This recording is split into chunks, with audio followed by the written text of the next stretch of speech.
नमस्कार, मैं चंद्रशेखर जोशी देवभूमि टुडे में आपका स्वागत है। उत्तराखंड राज्य के निर्माण के 24 साल अब पूरे हुए। 9 नवंबर को उत्तराखंड स्थापना का जश्न मनेगा।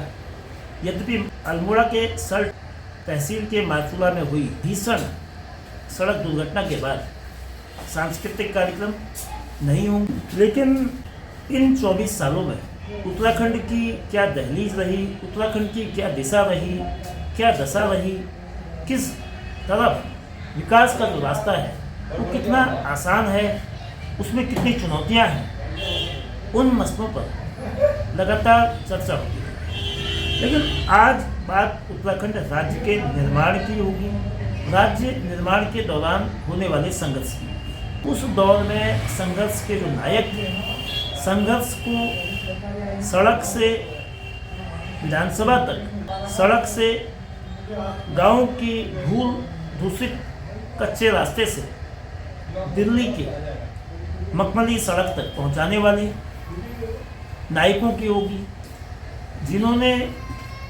लोगों को जोड़ा, जिन्होंने उत्तराखंड के मुद्दों को, उत्तराखंड की लड़ाई को, उत्तराखंड की आवाज़ को, संघर्ष के रास्ते वो मुकाम दिया जिससे 9 नवंबर 2000 यानी कि उत्तराखंड राज्य का निर्माण।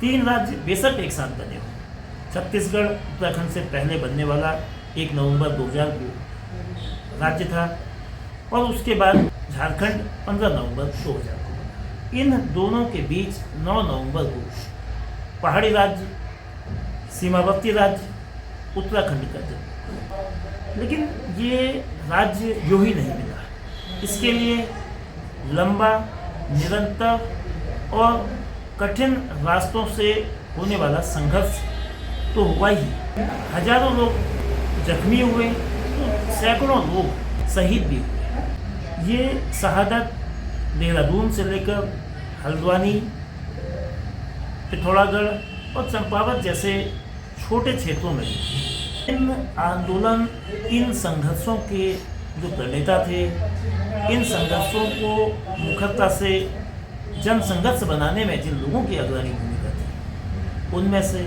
इस जिले के उस समय के युवा नेता बहादुर सिंह पटेल आज हमारे साथ, जिन्होंने राज्य की लड़ाई के लिए पुलिस से टक्कर ली, सरकार से मुकाबला किया, अनेकों दिन वो जेल रहे। इन सब के बीच सरकारी नौकरी का प्रस्ताव हुई। अरिंदर तिवारी के नेतृत्व की जो पहली निर्वाचित सरकार थी, जब राज्य बना उसके बाद सरकार ने तय किया कि 7 दिन और उससे अधिक जेल जाने वाले लोग जो राज्य आंदोलन के संघर्ष के लिए जेल गए, उनको सरकार नौकरी देगी। लेकिन नौकरी पाना उनकी हसरत नहीं था, नौकरी पाना उनका उद्देश्य नहीं था। उनका उद्देश्य राज्य का निर्माण था, इसलिए उन्होंने उस नौकरी को ठुकरा दिया।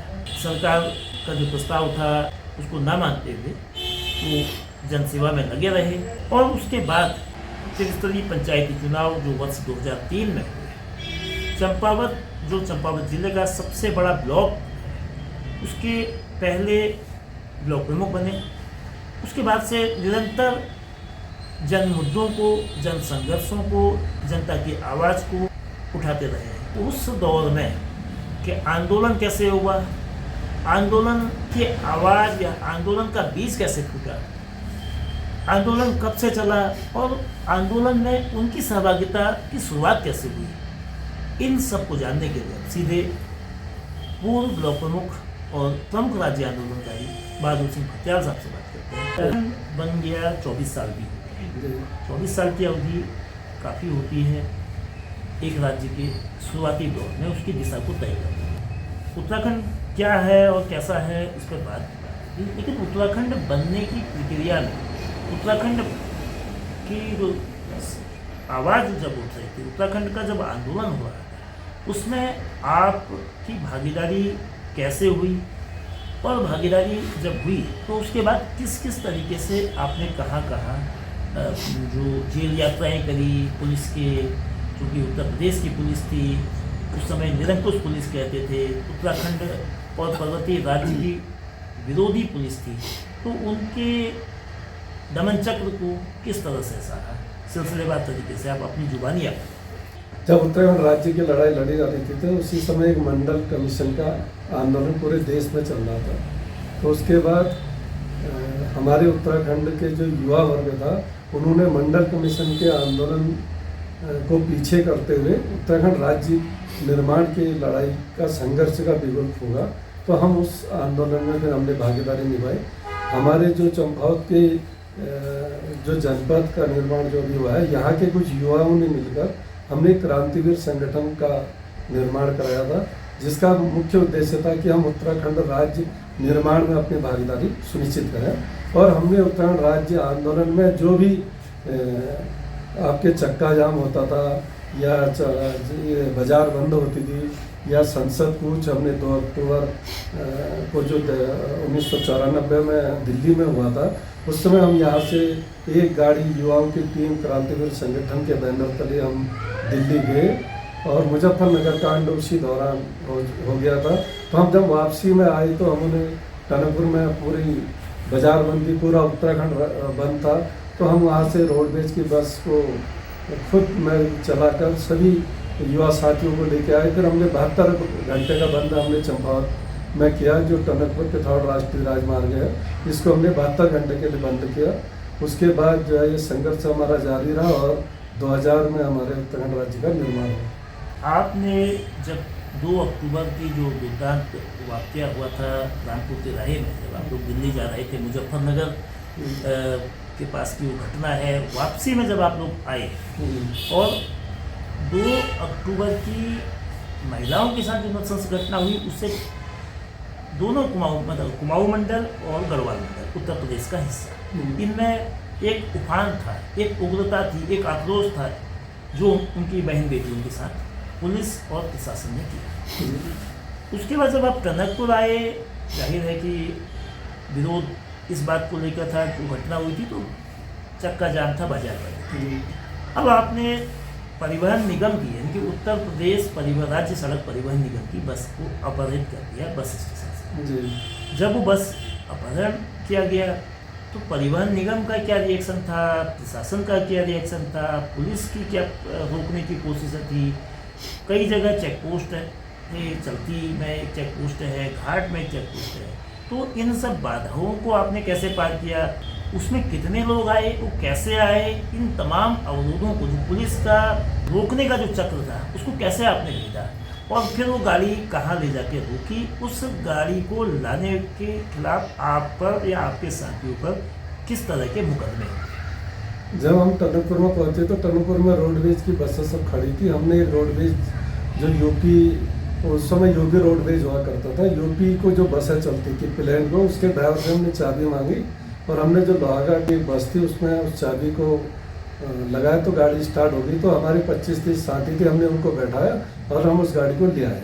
ड्राइवर ने फिर उसको तुरंत उसकी सूचना थाने को दी। थाने से पुलिस की जिप्सी ने हमारा पीछा सुबेडाग तक किया, लेकिन हमने उसको पास नहीं दिया, उसको साइड नहीं दिया। तो हम उस गाड़ी हमने इतनी तेज़ भगाई कि वो हमारा पीछा नहीं कर पाया। जो चलती में पुलिस चौकी का बैरियर था वो खुला हुआ था, क्योंकि पुलिस हमारी संख्या जाती थी, वहाँ पर 2 पुलिस वाले थे। उनने गेट बंद किया था, हमने गेट का ताला तोड़ा और बैरियर ऊपर किया, बस को ले आए चंपावत में। हमने यहाँ प्रदर्शन किया और जनसभा को संबोधित किया। उसके बाद उस बस को लेके हम लोहाघाट गए और लोहाघाट में हमने थाने में जमा करके उस गाड़ी को सौंप के आ गए। वहाँ संगीन धाराओं में मुकदमे दर्ज हुए। लोगों के खिलाफ मुकदमा हुआ था और फिर मुकदमे के बाद क्या जेल वगैरह की भी प्रक्रिया हुई थी? जेल भी डाला गया था या बेल मिल गई थी? ना, हमने उसके बाद जो है बहुत सारे आंदोलन किए। हमने शराब का आंदोलन किया और चक्के जाम के आंदोलन किए। बहुत सारी जब धाराएं हमारे पर लगी तो फिर एक बार हमने पुलिस हमें पकड़ लेगी 7-8 लोगों को और अलग अलग 2 को एक बार लेंगे, 2 को एक बार। तो इस प्रकार पिथौरागढ़ जेल में हम बंद रहे और 8-9 दिन के बाद फिर हम जमानत पर छूट कर आए। कुछ हमारे साथ महिलाएं भी थी, उन महिलाओं ने फिर अपने थाने में जाकर जमानत कराई। बाद में उन्होंने कोर्ट से अपनी जमानत करवाई। हमारा जो कानूनी धाराएं लगी थी उससे मुक्ति हमें बहुत लंबे समय के बाद मिली उत्तराखंड राज्य बनने के बाद। तो जो पिथौरागढ़ जेल में जब 7-8 दिन की जेल हुई तो उस दौरान जेल प्रशासन का किस तरह का व्यवहार था? क्या वो ये मानते थे कि साहब ये एक प्रदेश के खिलाफ बगावत जैसी स्थिति है, यानी कि एक प्रदेश को टुकड़ा करना चाह रहे हैं उत्तर प्रदेश से अलग करके पर्वतीय क्षेत्र उत्तराखंड? तो उनका एक नज़रिया ऊपर का था, एक नज़रिया सरकार जो उत्तर प्रदेश की तत्कालीन समाजवादी पार्टी की सरकार थी उसको अस्थिर करने के दृष्टि से वो देख रहे थे, या उन्होंने एक आंदोलनकारी है, राजनीतिक आंदोलनकारी है, सामान्य और ठीक व्यवहार रखा है? किस तरह का? जो हमारे वहाँ पर प्रशासन था, जो हमारे उत्तराखंड मूल के लोग थे, उन्होंने हमें काफ़ी सहयोग किया, जेल के अंदर भी जेल के बाहर भी। और जो हमारे उत्तराखंड के बाहर के लोग यहाँ पर उस समय काबिज थे सरकारी तंत्र में, चाहे पुलिस महकमा हो, वो लोग थोड़ा उसी तरीके से व्यवहार करते थे जैसे क्या कहते हैं कोई इस देश का या इस प्रदेश का दुश्मन। उस आंदोलन के बाद जो बस अपहरण कांड के बाद धाराएँ, फिर धाराओं के बाद कई और आंदोलन के बाद आप लोगों ने को जेल किया। तो इस दौरान अब ये 94, 95, 96, लेकिन राज्य का निर्माण वर्ष 2000 में हुआ नवंबर में। तो ये जो 4-5 साल थे, तो इस दरमियान में आप लोगों की क्या गतिविधियाँ रही? जैसा आपने कहा कि शराब को लेकर भी सरकार ने पहाड़ों को एक नई संस्कृति, पाउच संस्कृति, शराब आसानी से गांवों तक पहुंच जाए, जहां पानी नहीं पहुंच रहा था, जहां बिजली नहीं पहुंच रही थी, जहां मरहम पट्टी की व्यवस्था, स्वास्थ्य की व्यवस्था तो दूर की बात है, मरहम पट्टी तक की व्यवस्था नहीं थी, उन इलाकों में शराब पहुंचाने का काम किया और बड़ी बेशर्मी से किया। उसका भी आप लोगों की ओर से भी विरोध हुआ, क्योंकि शराब पहाड़ को खोखला कर रहा था। ये आंदोलनकारियों का भी कहना था, और आप लोगों का जो क्रांतिवीर संगठन था उसकी भी युवा शक्ति को, युवा ऊर्जा को रचनात्मकता से विध्वंस की ओर ले जाने का एक काम था। तो इसका किस तरीके से प्रतिरोध किया और उसका क्या नतीजा भुगतना पड़ा? उसके बाद हमने उत्तराखंड राज्य का आंदोलन किया, चंपावत जनपद निर्माण का आंदोलन, चंपावत जिले का आंदोलन किया। शराब का उस समय क्या था कि हमारा जो चंपावत ये अभी जिला है, चंपावत जो ब्लॉक हुआ, इसमें केवल टनकपुर बनवासा को छोड़कर पहाड़ में एक ही इंटर कॉलेज हुआ करता था। मंच में इन्होंने शराब की भट्टी खोल दी, उन्होंने पाउच की बिक्री होती थी, पाउच एक आता था गुलाब के नाम से फेमस था, खेतीकार में खोल दी थी, अमोड़ी में खोल दी थी, और हमने इन सब का विरोध किया। चंपावत में तब शराब की भट्टी नहीं हुआ करती थी, तो चंपावत में भी 2 भट्टी खोली गई थी, तो उस शराब भट्टियों का भी हमने, शराब की दुकानों का भी हमने विरोध किया। तो उस आंदोलन के तहत यह हमने शराब का विरोध भी किया, और उस शराब आंदोलन में बहुत सारे लोगों में भी हमारे केस दर्ज हुए थे, जिसमें महिलाएं भी थी और हमारे युवा साथी भी थे। 7 दिन से ज़्यादा जेल रहे, तमाम प्रत्यक्ष परोक्ष लोगों को भी आपने जोड़ा, सहभागिता खुद भी शीर्ष स्तर पर करी, नेतृत्व किया, लोगों को मोबिलाइज किया कि अपना राज्य बनना चाहिए। उसके बाद पहले निर्वाचित सरकार ने निर्णय लिया कि जो 7 दिन से अधिक जेल में हैं उनको सरकार नौकरी देगी। तो ऐसा क्या था कि आपने नौकरी क्यों स्वीकार नहीं करी? आप नौकरी कर सकते थे, और नौकरी, सरकारी नौकरी पाना तब भी और आज भी बहुत जटिल, बहुत कठिन काम है, तो आपने ये प्रस्ताव क्यों किया? हमने बचपन से, जब हम एक जन सेवा के रूप में हमने राजनीति की शुरुआत की थी, तो हमारा मुख्य उद्देश्य था कि हम जनता की सेवा करें और जनता की समस्याओं को का समाधान करें, और उनकी समस्याओं के समाधान के लिए हम सरकार तक उस आवाज़ को पहुंचाएं। तो इसलिए हमने सरकारी नौकरी का जो ऑफर दिया था उसको ठुकरा दिया था। 9 नवंबर 2000 को राज्य मिला। आप लोग की लंबी लड़ाई थी, लंबा संघर्ष था, वो सफलता तक पहुंचा। अब 24 साल हो गए हैं। पहले तो जैसे पहला जो चुनाव हुआ था तिरस्तरी पंचायत में, लोगों ने आपके काम, आपके संघर्ष, आपके जज्बे को देखते हुए आपको लोकप्रिय बनाया। इस तरह की भौगोलिक स्थिति है, जिसमें मैदान भी है, पहाड़ भी है, सड़कों का अभाव, सुविधाओं का टूटा, वो तमाम आपने इस जिम्मेदारी को बखूबी निभाया, 5 साल का कार्यकाल किया। तो उसके बाद आपने तो ग्राम में जो गांव का विकास होता है, गांव की सुविधाएं हैं, उसको पहुंचाने के लिए किस तरह से प्रयास किया? तो क्या ज़रूरतें उन गांवों की तब थी, क्या ज़रूरतें उन गांवों की आज है? क्या उसमें समय के साथ कितना बदलाव हुआ है, कितना सुधार हुआ है? गांव के जो पलायन की स्थिति तब थी तो कुछ बदला है, कुछ बेहतर हुआ है, या स्थितियाँ जितनी बेहतर होनी चाहिए थी उतनी नहीं? जब 2003 में पंचायतें निर्वाचित हुई थी तब मैं यहाँ ब्लॉक प्रमुख बना था। काफ़ी बेहड़ था ये विकासखंड, हमारे इस जनपद का सबसे बेहड़ विकासखंड था। यहाँ पर अधिकतर ग्राम पंचायतें पैदल मार्ग से जुड़ी थी। तो हमने एक शुरुआत की, गांव के लोगों को जागरूक किया। हमने इस विकासखंड के उस समय 96 ग्राम पंचायतें थी। मैंने 96 ग्राम पंचायतों की हर ग्राम पंचायतों में हर साल खुली बैठकें का आयोजन किया, जिसमें खंड विकास अधिकारी हमारे साथ रहते थे, ग्राम विकास अधिकारी, ग्राम पंचायत विकास अधिकारी, ये सब मौजूद रहते थे। और गांव के समस्त लोगों को बुलाकर हम खुली बैठक करते थे और वहाँ की क्या समस्याएं हैं और उन समस्याओं का समाधान किस स्तर पर होगा उसको हम वहाँ उस बैठक के माध्यम से शासन तक पहुँचाने का काम किया हमने। और एक बार हम ये सुगीडांग से डाडा कगनी 50 किलोमीटर था, तो वहाँ तक की पैदल यात्रा की। फिर वहाँ से वापस सुगीडांग आए, फिर वहाँ से पोत के तक गई, पोत से पूर्णागिरी गई। तो कुल 200 किलोमीटर की हमने पैदल यात्रा की। और पैदल यात्रा में हमने सभी जितने भी वहाँ पर ग्राम पंचायती सब में खुली बैठकें की और वहाँ की समस्याओं को सुना और उनको समस्याओं को हल करने का प्रयास किया। और हमने के पास जाकर शासन प्रशासन के पास जाकर उन समस्याओं को हल करने का प्रयास किया। और उस समय की सरकार से हमने कई जूनियर हाई स्कूल और प्राइमरी स्कूलों का निर्माण उस भ्रमण के दौरान जो समस्याएं हमने देखी तो उसको हल करने का प्रयास हमने किया। स्कूलों की संख्या गांव में भी बढ़ी है, नई सड़कें भी बनी हैं और कुछ पुरानी सड़कें बेहतर भी हुई हैं। स्वास्थ्य के लिए स्वास्थ्य केंद्र भी खुले हैं, लेकिन इन तमाम जो संस्थाएं खुली हैं, अस्पताल और स्कूल, इनकी भूमिका वहाँ पढ़ने और इलाज देने लायक कितनी है ये भी आप बताएंगे। साथ में गाँव के पलायन को लेकर, क्योंकि खेती के बगैर गांव का जीवन संभव नहीं है, पशुपालन के बगैर गांव चल नहीं सकते, सहकारिता के सहयोग के बगैर गांव की आर्थिकी नहीं बढ़ सकती। आखिर गांव से पलायन की जो गति है वो क्यों कम नहीं हो रही है? अपने राज्य में लोग अपने गांव में भी हैं। सबसे बड़ी समस्या हमारे उत्तराखंड राज्य के पहाड़ी जिलों में के ग्रामीण क्षेत्रों से जो पलायन है यह नहीं रुक रहा है, यह रुक नहीं रहा है।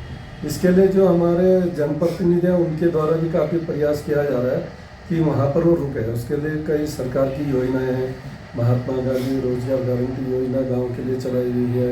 सहकारिता का क्षेत्र में उन्हें गाय और भैंसों के लिए लोन के माध्यम से सब्सिडी में लोन दिया जा रहा है, लेकिन फिर भी पलायन रुक नहीं रहा है। इसका मुख्य उद्देश्य क्या है कि जो शिक्षा है, जो गांव के लोग हैं वो भी सोचते हैं कि हमारे बच्चे जो है CBSE बोर्ड से पढ़े या शहरों में पढ़े, वहाँ पर कोचिंग की सुविधाएं हैं शहरों में, तो इसलिए पलायन जो है शहरों की ओर बढ़ रहा है। राज्य का जो निर्माण मतलब मांग उठी थी और जब निर्माण हुआ तो पढ़ाई के लिए उनकी शिक्षा व्यवस्था अच्छी हो, स्वास्थ्य की व्यवस्था अच्छी हो, रोजगार की व्यवस्था अच्छी हो, आवाजाही के लिए परिवहन की सुविधा बेहतर हो, कानून व्यवस्था बेहतर हो, लोग पहाड़ी क्षेत्र में पहाड़ी अंदाज के उद्योग लगे, छोटे उद्योग लगे और हिमाचल प्रदेश को एक मॉडल, एक उदाहरण के रूप में उत्तराखंड में अपनाने का अनेक प्रतिनिधियों के द्वारा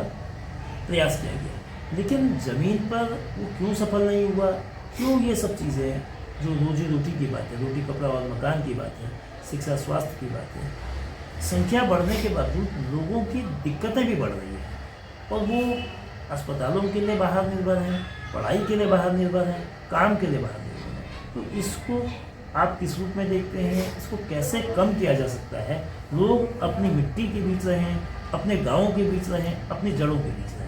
इसके लिए तो जो हमारे ग्रामीण क्षेत्र या जो हम लोग गाँव में बसे हुए हैं, तो हमने भी एक मानसिकता अपनी बदलनी पड़ेगी कि हम गाँव में रहकर रोजगार करें और गाँव में ही रहकर जो है अपने बच्चों का भरण पोषण करें, उनकी शिक्षा ग्रहण करवाएं।